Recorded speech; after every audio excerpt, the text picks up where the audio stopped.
Welcome, everyone. You're listening to Nephology, the podcast dedicated to crypto, accounting, business, finance, and much, much more. I'm Joe David, the founder of Nephos Group in Minor. Please note that all conversations recorded are professional opinions, and if you'd like to know more or gain support, please reach out to the team directly. Now, on to the next episode.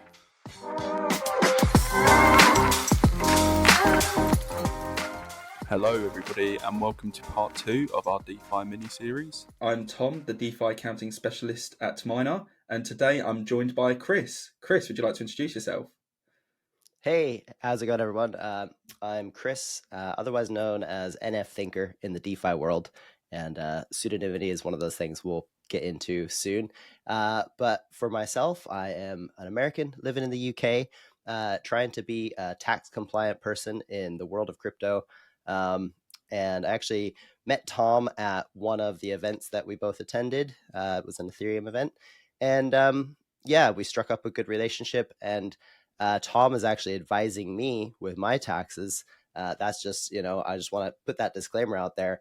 And I think in the process, I'm learning a lot about the system, about the pitfalls of the system, and some of the great things that we can do with DeFi. So I'm excited to be here today. Awesome. Thanks, Chris. Yeah, I'm glad you touched on that. Such an important thing at the moment, crypto finances. A lot of people kind of have forgotten about it while they've been so immersed in the space for the last few years. So yeah, such an important topic, especially with everything going on at the moment. So yeah, tell me a bit about you. Like, what have you been doing while you've been in the crypto industry? What kind of things have you been involved in? So just a quick history of myself. I'm actually a photographer. I've been a full-time photographer in the UK since 2012, and I set up then as a sole trader. And when the pandemic hit, like everyone else, I had a lot of time at home to surf the web and to play around with investments and try and figure out, is this crypto thing worth trading? And we had a bull market there, so it seemed like it. And that, I think, is where those actual pitfalls do come into play, because you start to play with funds that are appreciating in value that you're earning. And then you have to think about, okay, how do I then become tax compliant moving forward? So I got into DeFi back in early 2021. Before that, I had just been in a centralized exchange and trading tokens like Matic and all the popular ones, with the theory that holding a broad range of tokens is probably a good idea. And it was actually a really good, it was a great strategy, because I was able to get into some coins that do bring actual value to the system, and they really appreciate it in value, in worth. So, that was really exciting at the time. And now I've moved more into a project side of things. Once I got into DeFi in that spring, I explored governance. I actually got an airdrop from Bankless DAO, and that gave me level 1 membership. At that point in time, they were looking for volunteers, people who would just help build the governance structure, and it was a way of turning that governance power into I don't want to say an income, because it's not a currency, but a way of turning that governance power into a reward system. So you contribute to the DAO, and then you're rewarded with voting power. It just so happens that token also has liquidity, and you can sell it. So right now, I think in terms of tokenomics, that's the area we're starting to explore at Bankless DAO, to figure out exactly what is a good regulated way of moving forward. But back in the day, it was like, okay, DeFi's new, DeFi's amazing. Let's see what we can ape into. And that is, that's kind of my journey into DeFi up to now. No, that's awesome. I love the whole DAO participation. It's something that I feel very strongly about in the space, and it's something that ultimately will help mold the future of crypto as a whole, because that's what decentralization is all about. And one of the first questions that I had for you is, for the viewers who aren't so familiar, what would you say the main differences between CeFi and DeFi are? Well, that's a very deep and nuanced question, but it's very basic at the heart of it. So an example of a centralized financial system would be any currency, any government currency that exists out there. And DeFi, by I guess by definition, is the opposite of that. It's not run by a government. It's not run by a centralized controlled authority. And there are some fantastic advantages that DeFi brings, but at the same time, there are some huge risks that DeFi brings because there's no regulation. The real regulation comes in DeFi with the EIP standards and those types of technical standards that exist, when in DeFi, code is law, right? So we don't have to depend on the regulatory constraints of each different government when there is this sort of globalized DeFi system. So yeah, I guess that would be the main difference between the two. But to get into the nuance side of things, it would involve probably days just to dive into that, because what's right, what's wrong, and this is what the conversation really needs to be right now. What does centralized finance bring us that is useful and helpful and safe, and what does DeFi offer us that can be utilized to make a centralized finance better? And eventually it's your decision. Do you want to participate in a centralized system that is backed by a known entity, or a decentralized system where you don't know what's necessarily backing it, but you do because it's public? And it's just trying to find that balance between the two. Yeah, no, I 100% agree. It's the whole CeFi DeFi debate is something I love having with people all the time. Obviously, more recently, over the last couple of weeks, we've seen that CeFi is not always as safe as it seems to be. And then, obviously, on the flip side with DeFi, we also know that we need the regulations and the necessary standards in place to make it a safe place to attract more retail consumers. So, yeah, I completely agree that we will get to a point where I think we'll get that happy medium. Obviously, CBDCs have been thrown in the mix as well to try and potentially branch that gap. I don't know how you feel about those. CBDCs, I know the Fed just recently stated that they're only going to be plugging into blockchain networks that are private. Now, I don't know the full details around that, and a lot of what you hear on the internet is not true, according to Abraham Lincoln. So, I believe in the end, the governments do want to keep control of their economic systems, and they will do whatever they can to do that. When you open it up to a decentralized system, there's so much risk, and your liquidity is basically at risk of being taken instantly. This is part of the problem that we've seen in DeFi, is it's so easy to open up a backdoor and drain $200 million. In CeFi, it's a lot harder to do that because they maintain overall control.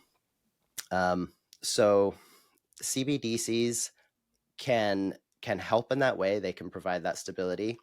On the flip side, you also want to trust your government. You want to be able to have clarity on how those CBDCs are traded, how they're used internally and externally, because a CBDC is going to have to interact with a CBDC from some other country, and what regulatory bodies are in place to assure that those two countries aren't colluding against their own governments, other governments. So it gets very, very complex. And I feel like a lot of these systems do exist in the form of militaries and in the form of other protections, other sanctions, trade laws. Those are those things which do regulate CeFi now. So if we can start to bring more of that into DeFi, I think that would definitely help. Yeah, no, 100%.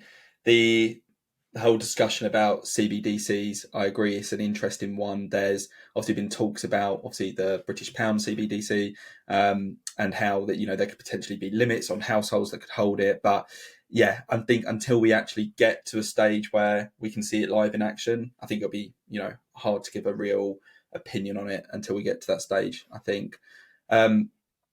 So obviously until CBDCs come in, for a lot of people, it's probably quite a nerve-wracking process of getting into crypto.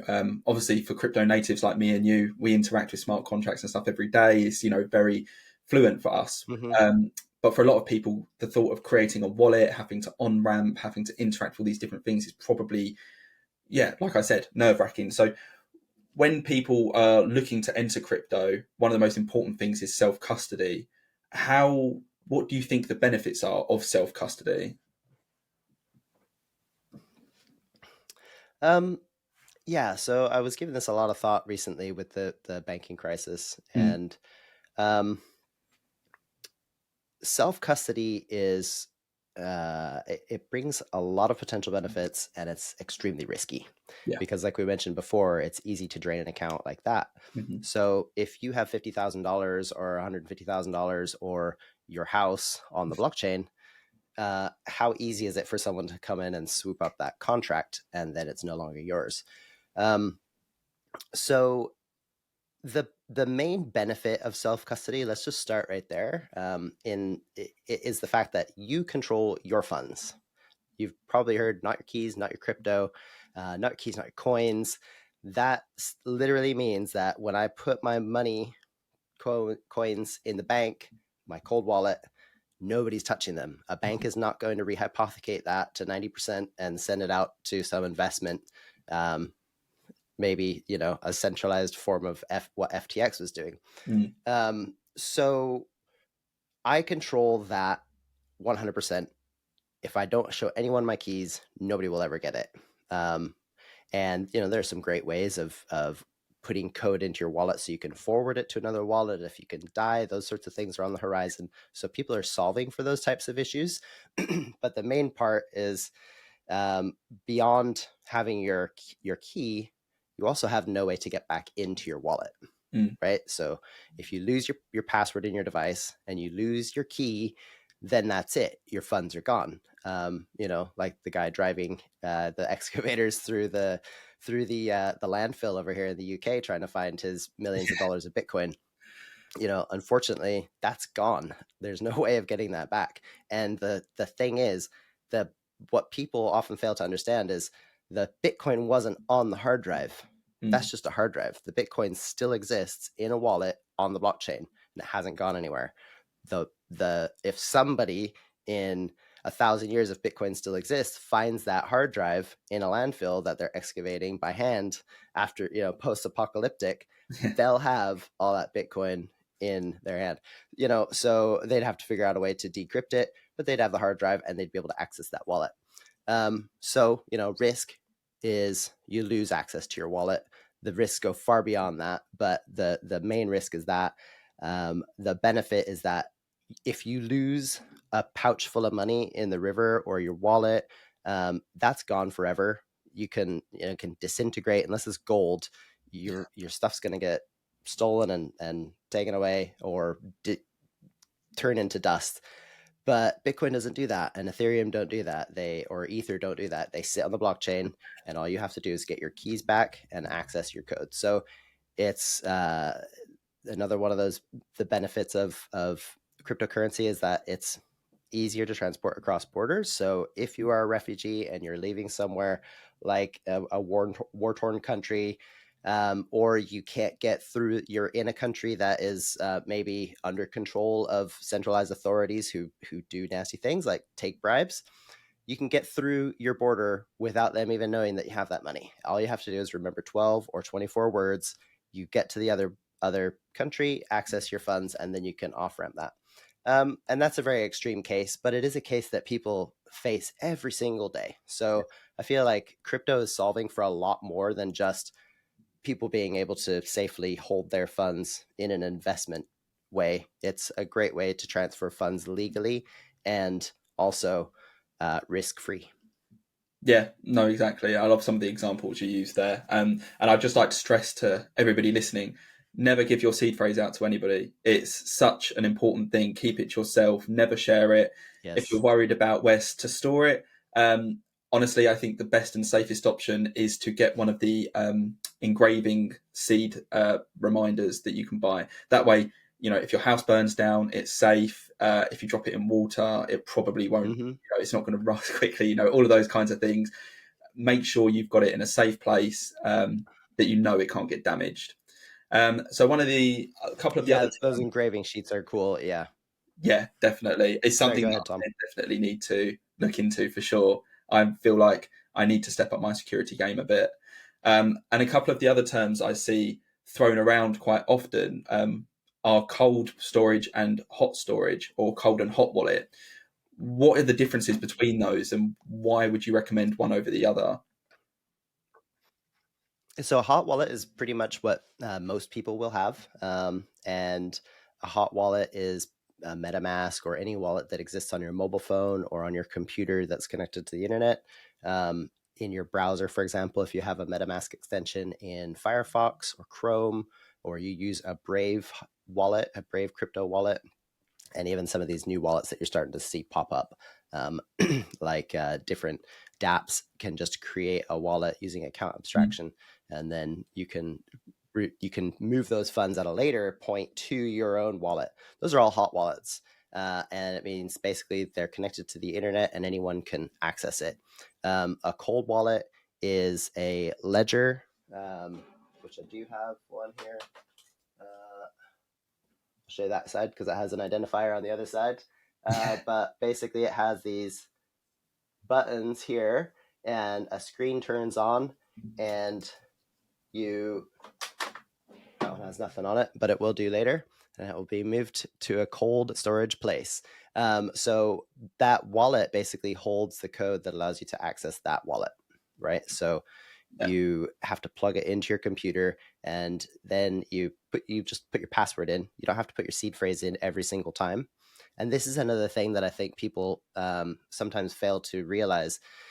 If you go to open MetaMask and it asks you for your seed phrase again for some random reason, just maybe try restarting your browser and going to metamask.io and trying that again, because it might just ask you for your password that time.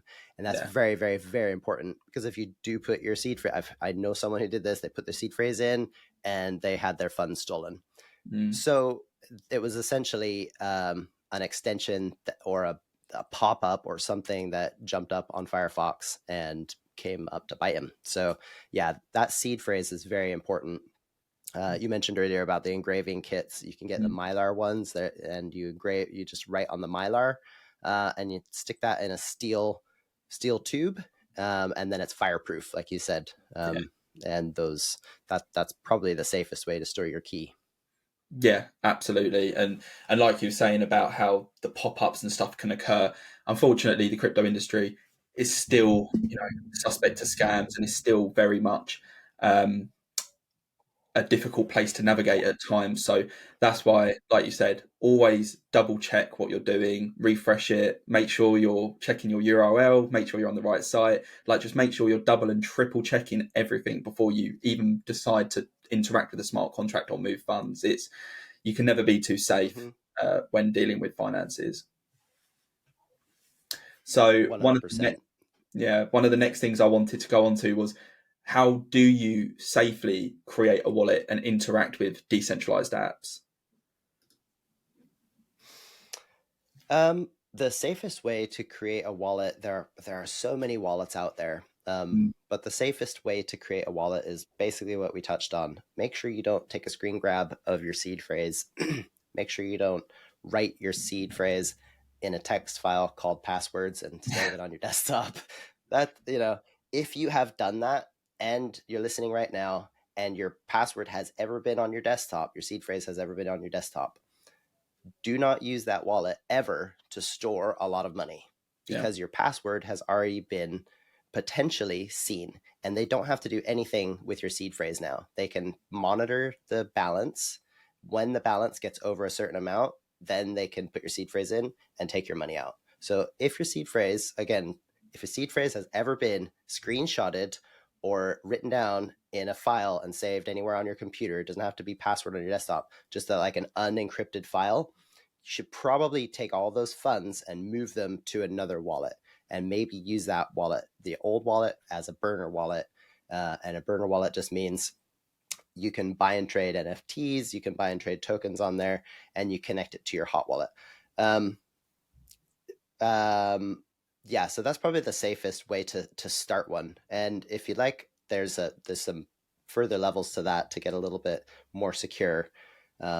So that is essentially beyond owning just a wallet, you can also own a multi-sig, and that's basically multi-signature wallet where you have to sign it with 2 or more other devices. Typically, they're used in DAOs, and they'll have like say 7 members, and it will be a 507 signature, and those 5 signatures, once they're reached, it's either executed or denied, depending on what the signatures say, right? So the SIGs can go on and say, yes, we approve, and your transaction happens. Sometimes it's a bad transaction. Sometimes they forgot to put something on the payroll. Sometimes, XYZ, especially like a multi-sig swap is really difficult because you have to swap within a certain time frame. Otherwise, as the token volatility goes up or down, your buy or sell misses. So that can be quite complicated. On the personal level, the more personal level, if you're not running an organization or you don't have your business's funds up yet, if it's just your own personal wallet, a real easy step is to create a cold wallet using a ledger. You can buy any cheap ledger will do. It doesn't have to be the best model out there. And then you would set up a hot wallet using your mobile phone, right? Or your desktop, Firefox extension, MetaMask extension. Tallyho wallet is great. I think they're not called Tallyho wallet actually. So I'm just going to look that up while we're here. Tahoe, I believe they're called. So big shout out to Tahoe wallet team, who are doing a great job of Tahoe XYZ. And they're a more decentralized wallet. So everyone's heard of MetaMask, and they're owned by a more centralized entity, even though they do a lot for DeFi. But Tallyho has its own DAO and their own token. I think they've got a token. If they don't have a token yet, they've definitely got one coming. Very interesting project there. So go to tallyho.xyz, set up your wallet, your hot wallet, and then you go ahead and set up a multi-sig with your hot wallet and your cold wallet as signatories. Okay, and then you have a secure wallet where you can receive and send funds on the blockchain. And there are other ways of linking those up as well. So you've almost got this trifecta. You've got your cold storage and your hot storage, and then your multi-sig over here. And I don't know if multi-sigs can be stored on do you know if they can be stored on like a cold wallet, or multi-sigs hot wallets by nature? Yeah, if I'm honest, I've never tried it myself. I mean, I know obviously Genosis is obviously operated by smart contracts, so I reckon Genosis probably could be. Right. Okay.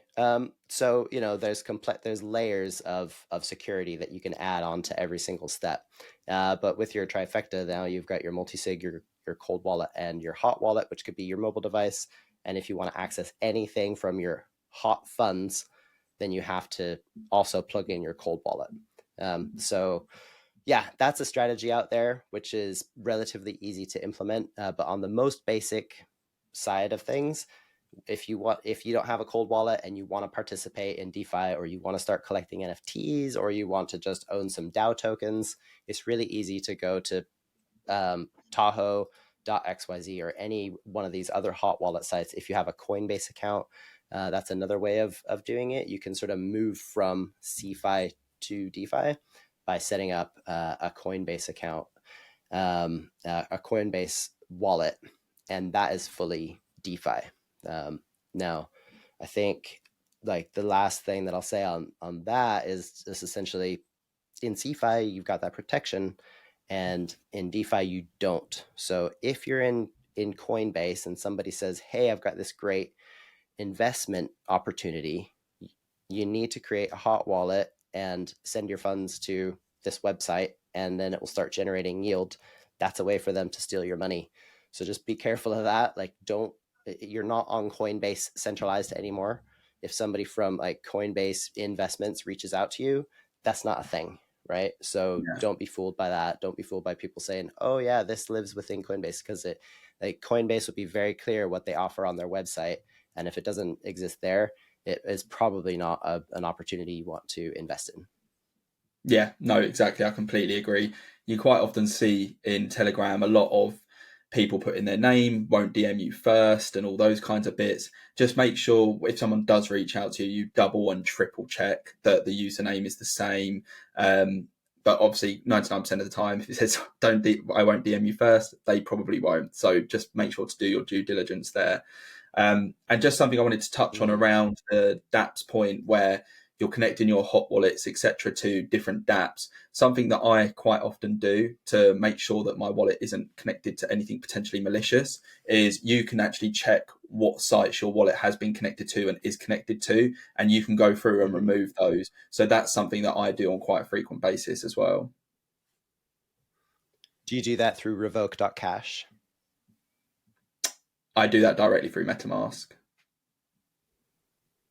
Oh, in MetaMask and seeing, oh, right, okay. Yeah, revoke.cash is another great tool as well. It can show you all the allowances on your wallet and allows you to revoke those. So like if you've interacted with 1inch and you had to, this is another confusing, like so many UI UX issues in DeFi. When you want to swap a token, say you want to buy USDC with ETH. You have ETH in your wallet and it was sent there by a friend, or you purchased it with cash. And before you make that swap, you have to give 1inch your permission to use your ETH. And they're much more controlled about it now. They set the limit to whatever it is your swap is going to be. But previously it would just be like unlimited ETH. So if 1inch was actually if they had been hacked or had some sort of security vulnerability, essentially people could have gained access to all your ETH. And that's how a lot of these attacks happen, is there are these allowances for people to come in and grab the tokens, and they'll do that. So revoke, you go on there, you see all the different allowances, and you revoke that on the contract level. But I've never done it actually through MetaMask. Yeah, no, that sounds really interesting. I'll definitely give that a look after the call. Maybe I'll find some things that I hadn't necessarily checked. So obviously, one of the main reasons that people get into crypto and DeFi is obviously the chance to make generational wealth. That's a lot of the reasons why people get into cryptos, because they think it's a money-making opportunity. Now, we know full well that Web3 is so much more than just making money. So what are some other cases for Web3 beyond financial freedom? Web3 is, for me, Web3 signifies ownership, right? So you have your information on the chain connected to your wallet. The beauty of DeFi is that you can interact with different contracts, and they use ways of generating a return, whatever that external economy is that generates their return. Hopefully it's not a Ponzi scheme, but you can get a return on your tokens that just gets sent straight back to your wallet, which is why we start to get into the really difficult field of securities law and regulation, because that is risky. And that's what the Securities and Exchange Commission is set up for, to protect people from risk, right? So that kind of ties into the financial freedom side of things. Once we can crack that, we might even be able to generate a UBI for people in a meaningful way that is generated through yield on, through treasuries and DAOs, and the efforts of others can help boost other economies, right, around the world. And we can send money to places that need it a lot quicker. For example, the disaster in Turkey, we're able to send crypto funds directly to those people who needed it, and those channels were set up overnight, right? And then the regulation side of things comes into it there with, okay, who is a charity? What are they doing with $10,000 in charitable donations? We don't know who's on the other end. So this is where you start to bring in the whole privacy issue. And I mentioned pseudonymity before. I go by the name NF Thinker because in DeFi, you have the opportunity to essentially be anonymous. Nobody has to know who you are. because it's a contract. And as long as they can't see your identity, you can always mask yourself. I'm doxxed. I'm out on, loads of podcasts and my face is out there and I'm connected to my LinkedIn account. But I actually work with people in Bankless DAO who are lawyers, who are tax advisors, who are, working in the corporate world, financial world. They're totally undoxed. We don't know if there are people from the CIA in all our DAOs. We would only assume that there are, and that's cool. That's what they're there for, is to gather intelligence. And what better place than a hotbed of activity like DAOs right now? But I just hope that they use that information to provide good regulation and helpful help and support to the industry, rather than using it to help others profit. That's just, that's my main take on financial freedom. Realistically, like, financial freedom from what? That's a really difficult topic as well. Like, what is financial freedom? Is that the ability to go and buy a hamburger for lunch and not feel like you're getting robbed? Is that the ability to, and where do those price rises come from?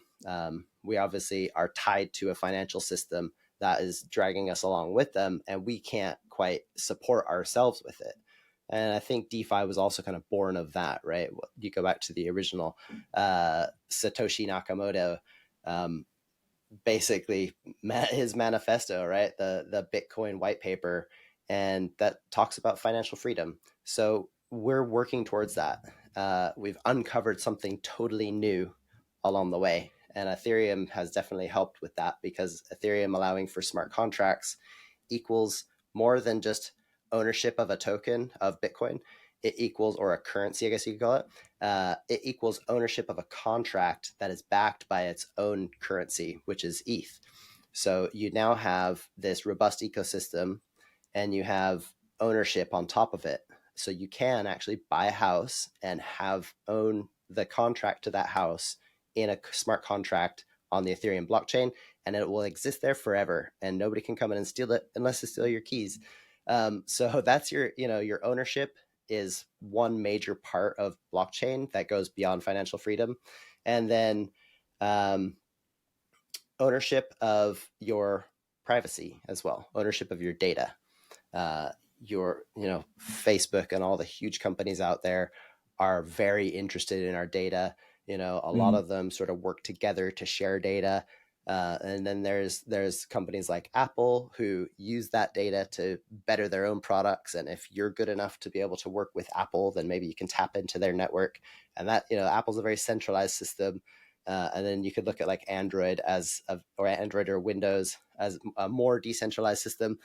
Unfortunately, Windows is like controlled by a centralized entity, right? And it's not a fully decentralized system. ETH is that fully decentralized system. And yeah, I know there was a lot of VC investment back in the day, and a lot of it is owned in the States. But realistically, it has the best chance currently of fully decentralizing. The things that are being built on top of it in terms of privacy layers, those are important, because to prove ownership and to retain ownership of something, I need to KYC. Also, to interact with the banking system and other centralized entities, I also need to KYC. So I need to upload a picture of myself and my passport or my driver's license. KYC means know your customer. And you then are basically proving I am Chris, and I do live in this town in England, and I am an accountable person.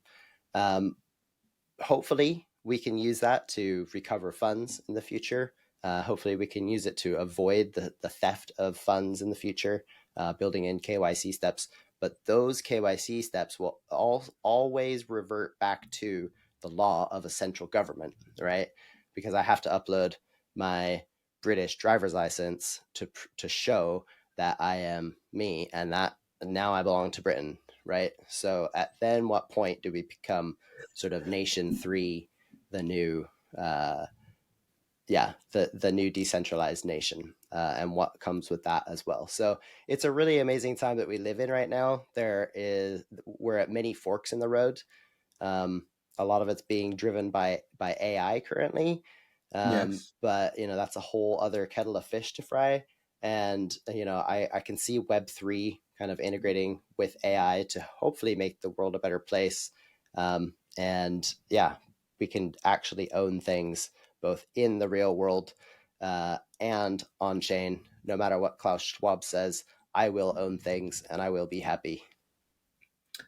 Yeah, no, I love that. That was really good. Thank you. It's I see so many people hopping into Web3 to take control and ownership of what they have. I've spoken to lots of artists, music producers, gaming fanatics, all these people come into crypto to really take ownership of their product, their passion, and what they're building. And it's just so great to see, even in the bear market and amidst everything that's been going on in the news recently, that people are still coming over and people are still building. And yeah, I love that Web3 has got a world of possibility to come forward. So something I'll touch on just It to certainly finish off. does. Something just to finish off on, which you touched on a couple of times, was obviously a DAO, and I think DAOs are really what are going to be the heart of DeFi. So would you mind touching on DAOs a little bit and how they work and what they are? So DAO is DAO, and it stands for Decentralized Autonomous Organization. So the autonomy side of things is essentially meant to mean that it runs on code and it is on chain. That means that you set up a governance, you vote on that, and then everybody votes on chain to basically enshrine that and make it law of the DAO. And then everything is run in that organization based on that original, I guess, constitution, you call it. And in order to vote, you need to have some form of voting, which is connected to your blockchain wallet. Usually that is a 1-for-1 token. So if they've got 100 million tokens and 30,000 wallets hold those tokens, then the tokens are divided up between, some people have 5 and some people have 2 million. So the voting power depends on the whale vote. There's also an NFT vote where you can have a non-fungible token. Say, for example, you own one Bored Ape Yacht Club NFT, and that Bored Ape stands for one vote. I don't know how they actually vote over an Ape DAO, but I know they do have their own voting system. And the next sort of level up from that would be weighted voting based on participation and other credentials. And that's what we're really starting to see now. So touching on the decentralized side of things, this is one of the this is what makes me most bullish on DAOs. So a decentralized organization has people all over the world working for it around the clock. And that can work very, very well in many ways, especially for some of these larger companies who rely on a global supply chain. But in many cases, it equals inefficiencies if you don't have the structures in place to run a decentralized organization. So that's where the autonomous side comes into it. And there's been some debate on whether they should just be called DOOs, decentralized organizations. And I think at this point, they probably are just DOOs. And that's why we're out there just doing it. And we're working towards that automation side of things where we can actually just DAO it. Also, DAO is Chinese for the way, I believe. I don't speak Chinese, but that's what I've been told by many people. And it kind of feels like DAOs are the way. DAOs are they're mission led. So essentially a genesis of a DAO would look like a group of people getting together with a similar mission, such as buying a copy of the U.S. Constitution. And Constitution DAO was born, and that was 20 or 30 people getting together and throwing funds in and then bringing their friends in. And all of a sudden, you had a bunch of investors around the world. Unfortunately, DAOs are also a sort of build-in public experience because you're in these environments where you're sharing information between lots of people, so it's easier to intercept. So Ken Griffin, famously of Citadel, swept in because he had that information and was able to, basically overbid without any any risk of being outbid by them. It just goes to show that like collaboration in a public way can be so empowering. And then the risk comes in because it's easy to be toppled. So in terms of DAOs, why would anyone want to get involved in a DAO? That, for me, the reason why I wanted to get involved with a DAO was because there's a sense of pride in ownership. And, years ago, I lived in LA and I worked in a Starbucks for a few months. And that was a fun experience because they give you Starbucks stock when you work for Starbucks. Don't know if they still do that. Back in the day, you'd get stock options just for serving coffees. And it made everybody excited about it. It made people come into work and be like, hey, this is my place, and that's the feeling you get when you work in a DAO. It's like, these are our forums. This is our crowd. This is our crew. Everybody has their own different emotional qualities and their own skill sets and their own thing that they bring to the table. Some people bring vibes. Some people bring math brain, and some people bring design skills. And I think the main thing in a DAO is really to just utilize the full potential of the people that you're surrounded with. And DAOs can enable brands to go a lot further than they have in the past. So yeah, that's a whole other thing to get into. If you've got a minute, I'll just touch on Bankless Card, if you don't mind. Yeah, for sure. Yeah, so Bankless Card is actually a card that we're developing within Bankless DAO, which is it's a DAO rewards card. You've probably heard of an affinity card if you live in the US. And an affinity card is like, let's say my football team is the Seattle Seahawks, and I want to get a Seahawks card because every time I do, I might be entitled to get like a free hat or some merch or a discount or a free hot dog at the stadium, right? So that is an affinity debit card. With DAOs, we can make the affinity the DAO itself. So you load your card with cash, you go out and spend it. Anyway, you can spend cash in everywhere around the world right now. And the rewards would actually be in DAO tokens. So you make your affinity your DAO. And the split goes towards the DAO who can then actually disperse it however they see fit. So some people might want to be affiliated with a DAO that's more charitable, and their cut goes to organizations around the world that can help fundraise for charities and global events. Some people might want to get the benefits of a marketing campaign, like somebody who's affiliated with their favorite clothing brand. They can easily sign up for that DAO card, and you can swap it directly within the app. So you get your app, download it, you can instantly load it and spend for your DAO. And then we also send you a card in the mail. So this has been something we've been building within Bankless DAO for it's been about a year. So as you can see, DAOs can be slow. And I think the main reason why DAOs can be so slow is two main reasons. A is funding. Not all DAOs have funding, even if they have a great contributor list and people who are able to get things done. A lot of times it comes down to funding because you need to scale your efforts at some point. And without the funding, it's just never going to happen. And two is regulations. For us in particular, we've had the table turned multiple times where we've been in contact with somebody who can provide the banking services that are required, and then all of a sudden their regulation changes on their side and we have to pivot. But there are definitely options out there. I think the main safety point in getting this developed and getting this out into the market is going to be regulatorily. We have to be making sure that we have the right bank, the right plan, and we're nearly there with that. So Bankless Card is coming very soon.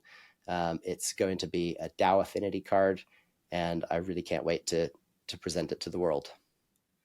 Yeah, that sounds super exciting. I can't wait to see more about it and see the release. Really good times. Thanks. Awesome. Yeah, so and, we're also trying to help people with their taxes as well, because that's one of the things that obviously it brought you and I together. It's one of the things that people have a tough time dealing with. So we have built this tool called Taxman.